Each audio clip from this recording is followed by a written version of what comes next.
All right, last little college basketball topic before we get out of here. And, we've talked a lot of positives on today's Aaron Torres podcast, especially as it pertains to college basketball. We've talked about how awesome Alabama is. We talked about how awesome Houston was, even in that loss that they deemed controversial, even though I don't think it was all that controversial.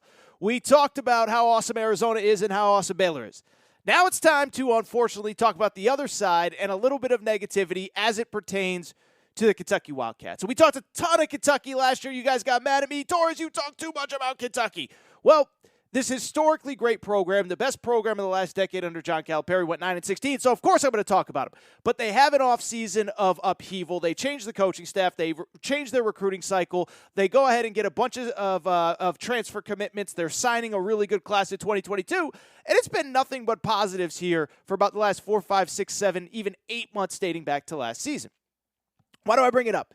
It is because after Kentucky lost to Duke in the season opener, it's kind of been quiet, and we haven't really talked about them, at least until this past Saturday, and of course this Monday episode of the Aaron Torres Sports Podcast. That is because on Saturday, Kentucky played the first real team that they've basically played in about 5, 6, 7 weeks since that Duke season opener.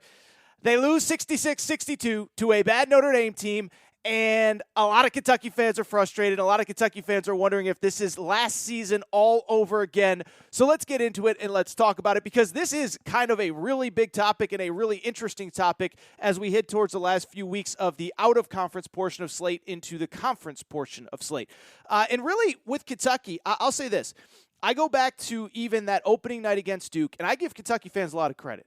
Last year was frustrating. Last year was angering. Last year was disappointing on so many different levels.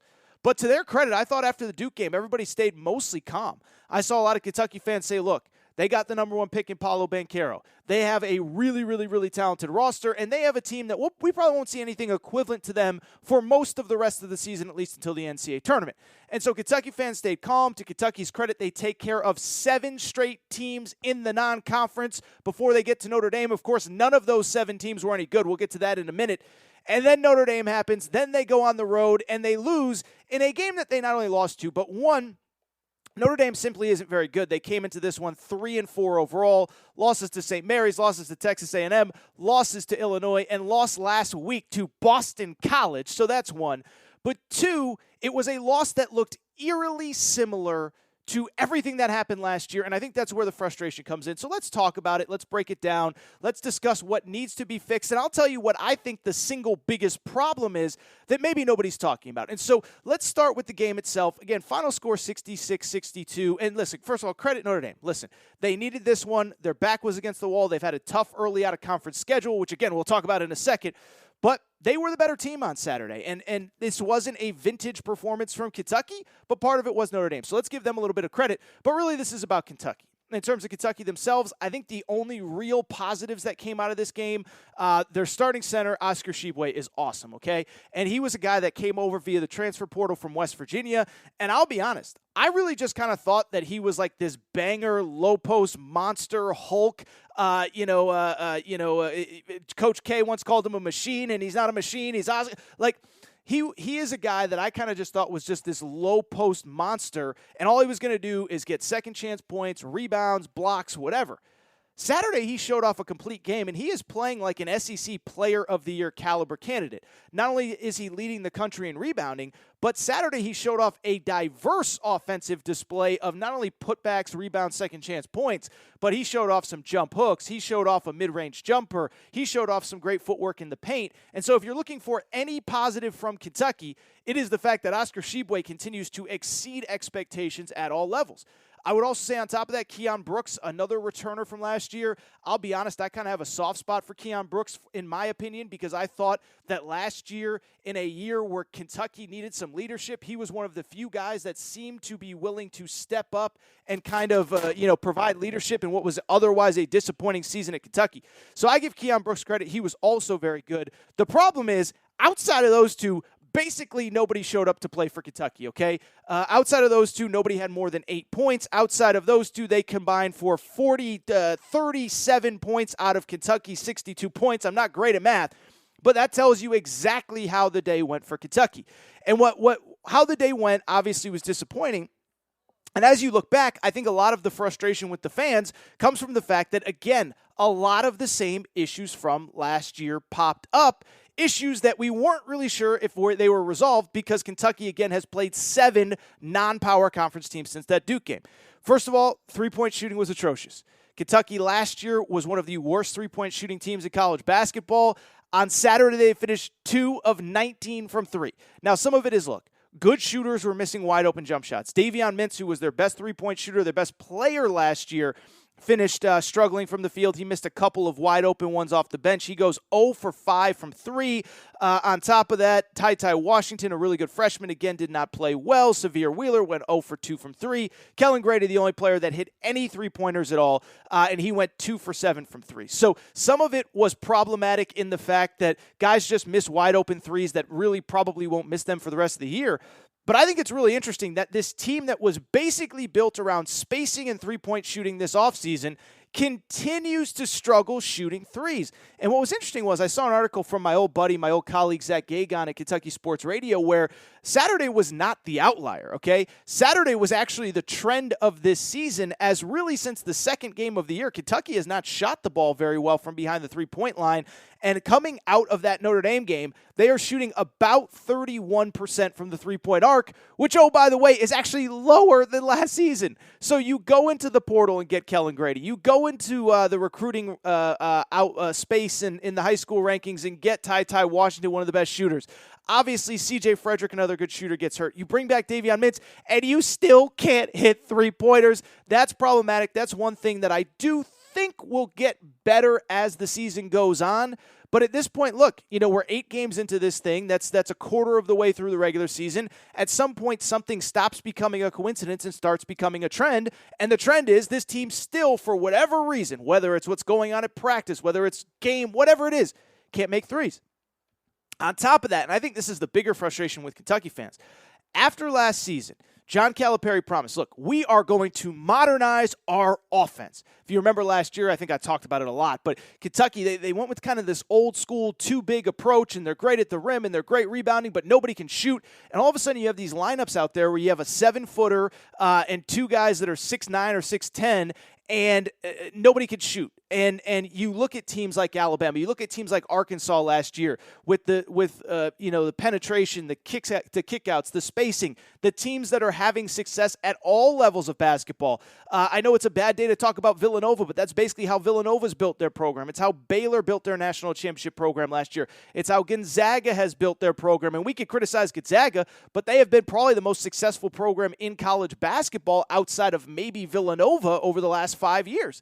And so when you look at it, Kentucky fans were frustrated looking at everybody else in college basketball saying, wait a second now, why is everybody else surpassing us in terms of style of play, in terms of what they do? And on Saturday, after John Calipari spent 6-7 months promising us that things were going to change, it kind of looked the same. Listen, what did I tell you to lead this segment? The 2 best players for Kentucky were Oscar Tshiebwe and Keon Brooks. For people who don't know, Kentucky's lineups and roster, those are 2 power forwards that really don't shoot threes. Keon Brooks has worked on it in the offseason, but Keon Brooks, to his credit, as much as I like him, will never be mistaken for a three-point shooter. And so on top of that, you have the fact that you still have those 2 guys out there. You have these weird lineups where the pieces still don't really seem to fit. Calipari is still trying to figure out what to do with the pieces on his roster. And look, I will say, that's a lot of college basketball right now. Not every coach knows exactly what is going on not every coach knows exactly what the perfect lineup at the perfect time. That's just not realistic in college basketball right now. But again, I just bring it up to say, Kentucky, for 4, 5, 6 months now, we've been being told that this offense was going to look different. It was going to feel different. It was going to spacing, three-point shooting. And it's much the same from the previous 2 years. And so there's a lot of frustration with Kentucky fans. There's a lot of frustration with how they look. There's a lot of frustration with the results. What I would say, though, is I think there is one big problem that really stood out to me that I don't think is being talked about enough as it pertains to Kentucky, and it's actually probably the simplest thing in the world. I just don't think that they scheduled well enough early in the season to put themselves in position to be comfortable in a game like this, let alone what is coming up in the upcoming weeks with the top 20 team in Ohio State, Louisville, and, of course, SEC play going forward. And what do I mean by that? What I mean is it's pretty simple. If you just go back to the game on Saturday, think about how Kentucky looked and put aside what you thought coming in about spacing and three-point shooting and this individual player and this and what does all of it mean. Go back and think about that game. And what I would say about that game, didn't Kentucky just look a step slow to you? Like, Notre Dame is not the most athletic, skilled. They're not Alabama. They're not Houston. They're not Baylor. Notre Dame is not the most skilled or athletic team. But didn't Notre Dame just look quicker to loose balls, quicker to closeouts at the three-point line? Didn't Kentucky just seem a step slow?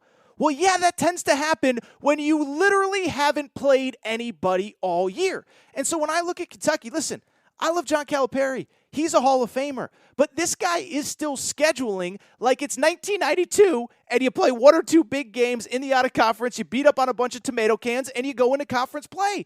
That is simply how it's simply not how it works anymore.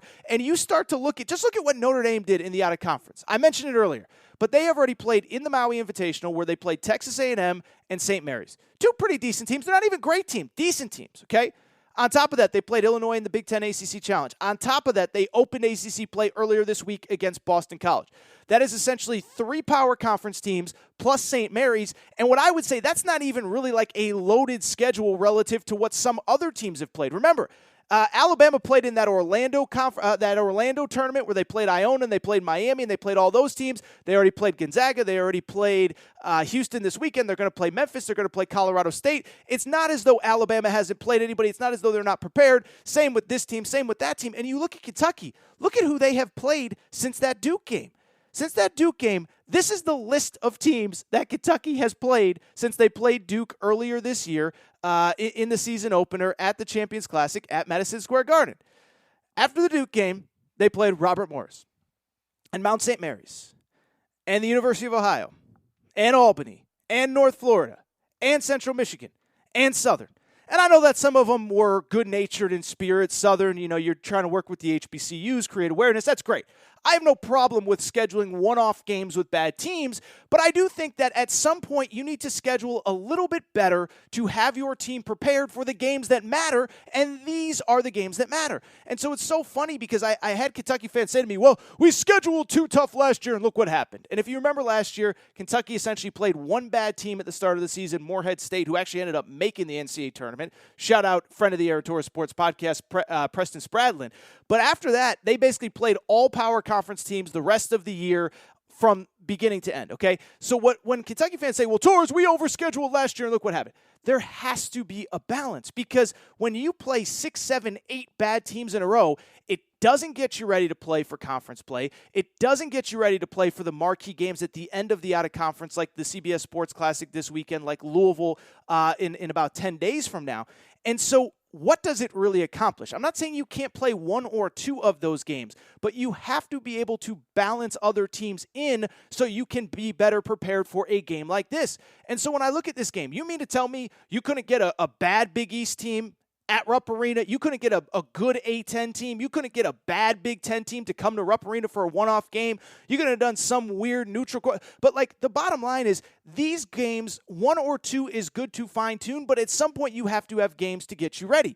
I would say on top of that, I think it's really interesting that this game against Notre Dame came following a week in which we found out that Rupp Arena, whatever they've been reporting as numbers of tickets sold, is not reflective of who is showing up to Kentucky games, okay? And so now we're kind of getting into the weeds on Kentucky. Kentucky's got a little bit of an attendance problem, okay? Rupp Arena holds 20-plus thousand. They've been bringing in about 10,000 people per game, which is clearly a reflection that the fans are not very happy with the home schedule. And so, again, I'm not saying that you have to play only power conference teams. That's not what I'm saying at all. And I do understand that other teams can schedule in other ways for other reasons. John Calipari thinks his teams are going to be young. He wants to get them confidence. He wants to work on things. He doesn't want to stress. But at some point, you do have to pick things up because I just don't think you can go 5 weeks without playing anybody and then walk into a game like this and expect to have success against what is, again, ultimately a bad Notre Dame team. I mean, think about if Kentucky had played a good team. Think about if they had played a good Big Ten team, a good Big East team, a good SEC team. most other conferences are playing conference games right now. Can you imagine if Kentucky had to play Alabama on Saturday or Auburn on Saturday or LSU on Saturday or Tennessee on Saturday? I can't even comprehend because they could barely – they lost to a bad Notre Dame team. But again, I think it comes back to when I watched that game, they just looked a step slow, lacking confidence. Notre Dame looked a step quicker, and Notre Dame is not the kind of team that can do that. And so what I would say going forward with Kentucky I'm not yet worried, okay? This is the big picture thing. I would not say yet that I am quote-unquote worried. I'm not ready to say we're going 9-16, fire Coach Cal. That is not what I'm saying at all. But what I am saying is this week against Ohio State's kind of a big game, right? Because you have the Duke game early. It happens. You do what you're supposed to do, which credit to Kentucky. 7 wins, all double digits after that Duke game prior to Notre Dame. But with that said, you now have actually kind of a big game against Ohio State because you don't want to go into the Louisville game on a 2-game losing streak. And it's a big game because you got to show that you're ready to play. After Louisville, you got 1 game, and then it's SEC play from there. Actually, I take that back. It's not even 1 game after Louisville. You open SEC play against Missouri following that Louisville game. And so to me, I think this Ohio State game this weekend in Vegas, I will not be there, unfortunately. Some of you have asked if you're going, hit me up. I can get you some kind of advice or whatever. But I just bring it up to say I think this is a really important game. I have not given up on Kentucky. But when I look back on that game, they just looked a step slow, sloppy, not prepared, not ready to go. And I think that's a reflection of 5 straight weeks where they haven't played anybody.